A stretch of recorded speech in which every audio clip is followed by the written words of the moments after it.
इन सबको न्यूज़ सां हाज़िर आहियूं। उमरकोट में पीटीआई जी एक अहम विकेट किरी पई।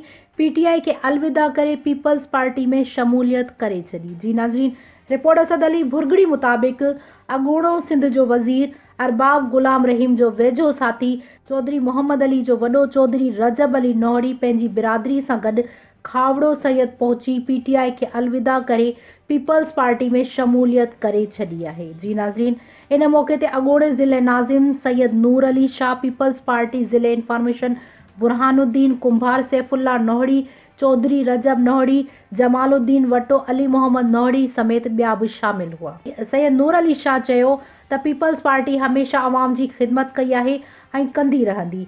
पीपल्स पार्टी में शमूलियत करण ते मुबारकबाद चवां थो ऐं वेलकम चवां थो। इन ई मौके ते पाकिस्तान पीपल्स पार्टी उमरकोट जे ज़िले इंफॉर्मेशन सेक्रेटरी बुरहानुद्दीन कुंभार पीपल्स पार्टी निशान वारियूं टोपी पारायूं।